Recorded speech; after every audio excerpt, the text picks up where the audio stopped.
Hey guys, my name is Jen and I'm going to be showing you how to make my favorite double chocolate pumpkin muffins. And this is what they look like. Let's get started.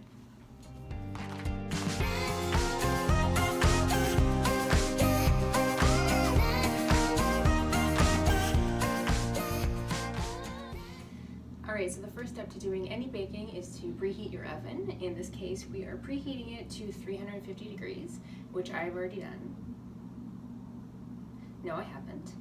Okay, now it is preheating to 350 degrees. So, first step is going to be adding 2 eggs.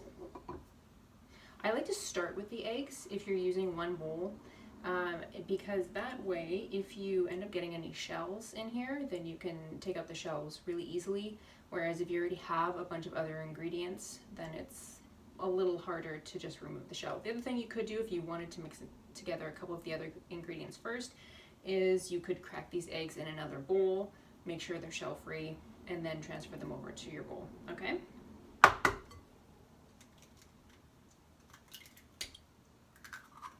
There's one.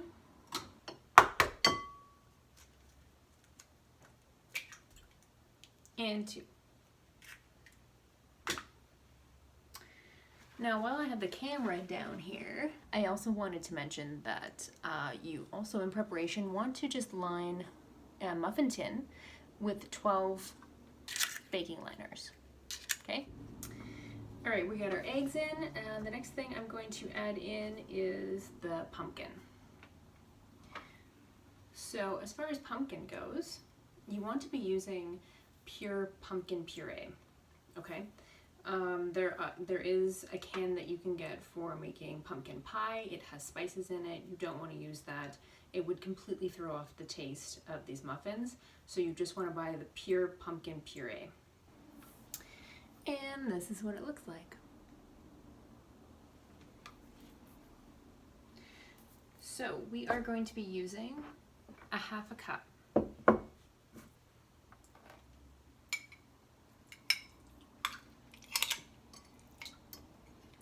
So we're just going to add that right in the bowl.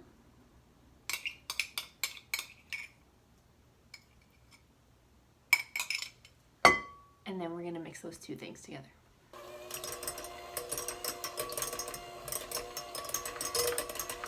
Okay, so we've got our canned pumpkin, we've got our eggs, and I'm going to move on to maple syrup. This is just pure maple syrup, and we're replacing any sort of refined sugar with the maple syrup. And again, it's another ingredient that you're not really going to taste. The muffins aren't going to taste like maple syrup. It's just another way to sweeten your baked goods. So we are looking at a quarter cup. You can buy it anywhere. You can buy it at any grocery store, Walmart.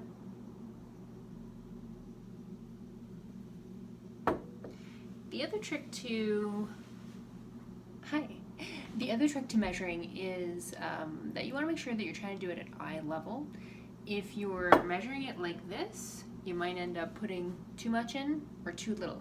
So I have just the right amount of maple syrup. Again, quarter cup.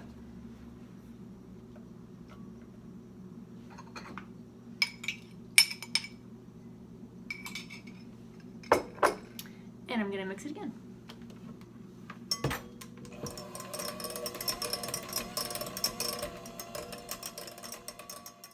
I should probably also mention that I'm using my handheld mixer. If you don't have a handheld mixer, I'm sure you could easily use your stand mixer.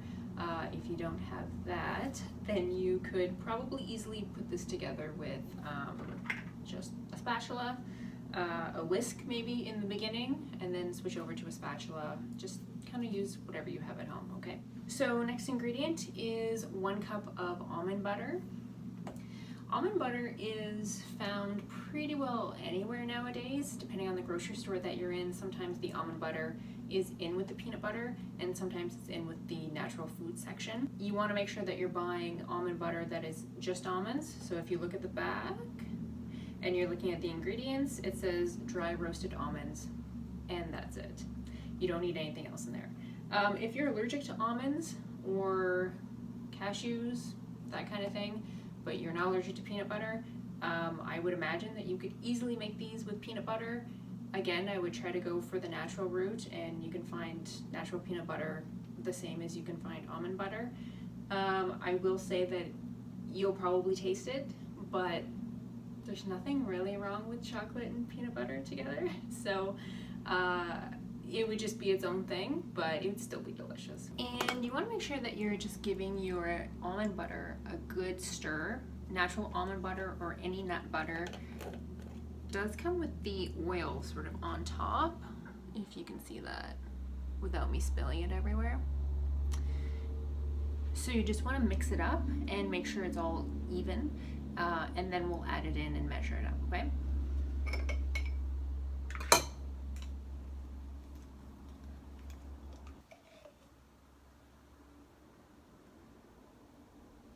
And the other key is mixing it all the way down to the bottom. Sometimes it tends to be a little bit drier at the bottom of the tub. So just make sure that when you're mixing it, you're getting all the way into the bottom. Okay, that looks like 1 cup to me. And so we'll add it in.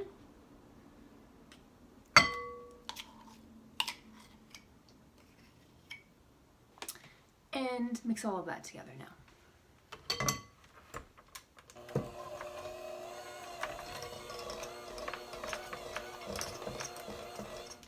So the next ingredient is coconut sugar. Now, when I first discovered this recipe like a couple years ago, I didn't know anything about coconut sugar. I had never heard of it. I was like, why are you telling me to buy things that I don't even know existed? Basically, coconut sugar is a replacement for brown sugar. It's a little bit better on the glycemic index, which just means that it's not going to make your sugar levels go up and down. So my replacement, because I could not find coconut sugar and I didn't know what it was Splenda. Has a mixture of Splenda and brown sugar. Because I started making this recipe with the brown sugar replacement, that's just what I continue to use. Obviously, if you have coconut sugar at home, use that. If you have brown sugar at home, the replacement is 1-to-1. So we are looking at a 1/2 cup of coconut sugar. You can absolutely do a 1/2 cup of brown sugar. But because this is how I discovered the recipe and this is how I originally made it, I'm going to continue with my Splenda brown sugar replacement. Now, the note for this, if you do have this at home, is that it is actually half. Sweetener is sweeter than sugar, so you don't need as much. And I discovered that by accident when I didn't read the instructions on the back here. So from then on, I have been doing the proper replacement. And so I personally am going to be doing a 1/4 cup of the Splenda brown sugar replacement. Otherwise, you guys at home, do the proper 1/2 cup, all right?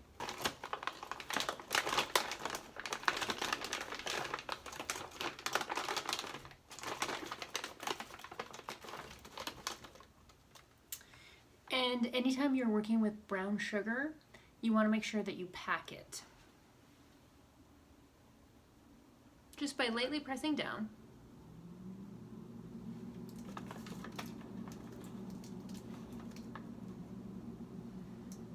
Okay. Next ingredient is a 1/4 cup of unsweetened cocoa powder. This is what I happen to have on hand. Just make sure it's unsweetened.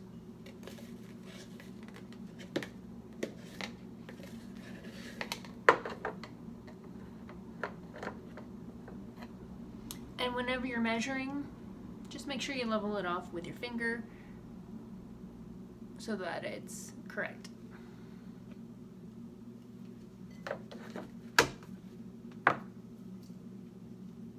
And then you get all of it in there. All right, and we'll mix those two together.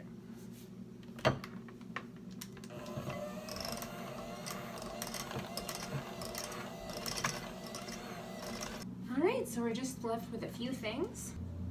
Salt, baking soda, vanilla extract, and chocolate chips, because, you know, it's double chocolate. So, salt, it calls for fine sea salt. I happen to have it at home, but it's actually a rare occurrence. I usually have table salt at home, so I've made these for the last 2 years with just regular table salt. If that's all you have, that's what you use, and they taste fine.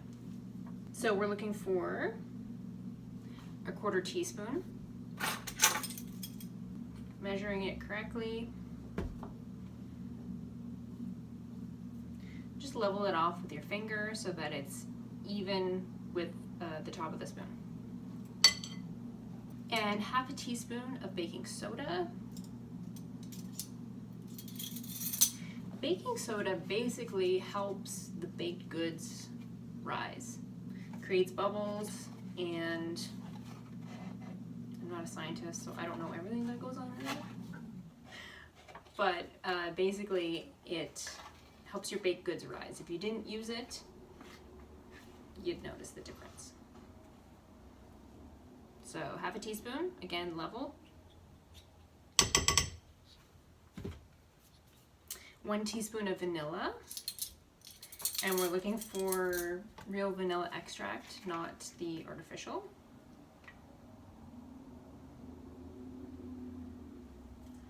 1 teaspoon. I'm gonna mix these together, and then I'm gonna add the chocolate chips. Hey guys, so full disclosure, I waited a couple of hours to look through all of the clips from this video that you're currently watching, and it appears that I did not hit the record button when I was showing you how to measure the chocolate chips. I'm a one-woman show. What would you like me to do? Do it perfectly the first time around? Is that what you want? Well, that's not what you're gonna get, okay? So the ones I have here are the 50% dark chocolate from Hershey's. You can also buy, they have some chocolate chunks, which are pretty good too. Also dark chocolate. I like the 50% ones because they're sort of a nice mix between the semi-sweet and the dark chocolate without being too much on the bitter side. So they're kind of like right in the middle and super delicious.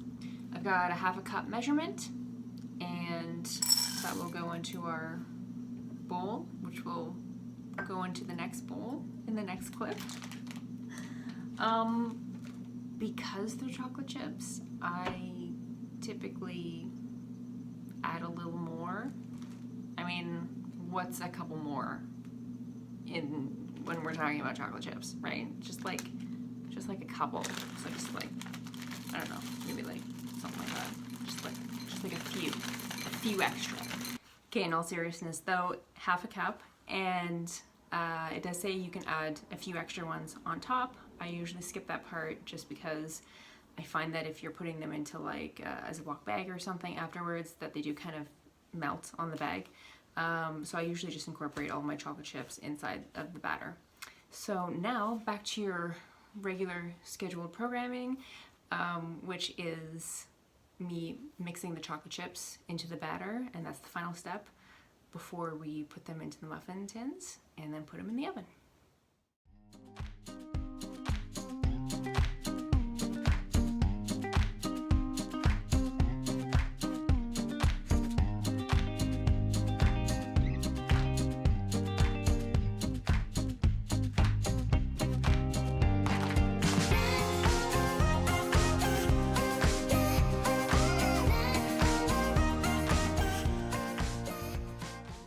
Obviously you want to get them as even as possible. If you have a cookie scoop, you could definitely use a cookie scoop, and then you know how much of the batter you're putting into each one. I don't have a cookie scoop, so I'm just using 2 spoons. And if it looks like I've sort of overfilled one and underfilled another, I'm just going back and evening them out. Alright, so here they are in all their glory, prepped and ready for the oven. And I do have my oven set to 350 degrees, and they take about 20 minutes. My oven tends to be a little hotter. I like to check on them at the 18-minute mark. Just make sure you don't keep checking on them. Do not check on them too early, otherwise you may end up with flat muffins. So try to stick to the recipe. If you happen to know your oven runs a little hotter, you notice things cook a little quicker in your oven, especially baking, then you may want to check on them a little bit before the recipe says. So for me, 18 to 20 minutes, and I'll see you back here then. The only other thing I'm going to do now is prep my table and put a cooling rack there so that when the muffins are done, they'll be ready to go on the cooling rack. Hey guys, it's been 18 minutes and my muffins are done. I just wanted to show you a couple of tips to check to see how the muffins are done. So the first one is a toothpick. So basically you want to put the toothpick in, bring it out. If it has, is that gonna pick up? There are some crumbs on it, but it's not streaks of batter. So I know that it's done. The other thing is that you can put your finger on the muffin. Let's see if we can get a fake close up here. And the top is bouncing back when I press on it. If you lightly press on it and your fingerprint stays, then you know they're not done, okay? Now the other thing I wanted to mention is because there are hot chocolate chips in here, you may end up checking with the toothpick in an area where you just happen to hit a chocolate chip. So if it comes out streaky like chocolate, but it's bouncing back, then they're most likely done. So I just put my muffin tin on a cooling rack and I'm gonna let those cool down. But what I also wanted to show you was this. Okay, so that reveal wasn't the greatest because I don't have the best setup here. But what I made was little mini ones. Okay, so if you have a mini muffin tin, which looks like this, you can make a bunch of little guys.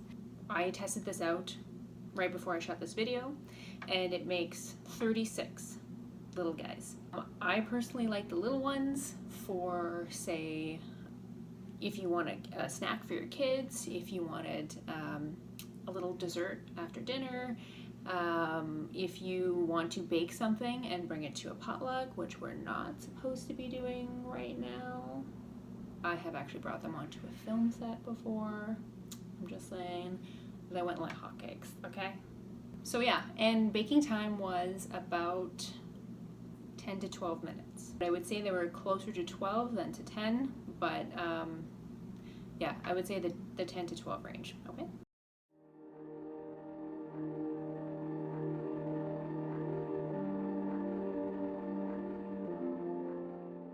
So there you go, guys. It is my all-time favorite muffin recipe. Super nutritious with the pumpkin, the almond butter, a little bit better for you with the maple syrup in there too. And I hope you guys have enjoyed hanging out with me. Thank you so much for hanging out. And I think I might have to give it a try. Yeah. So good. Bye.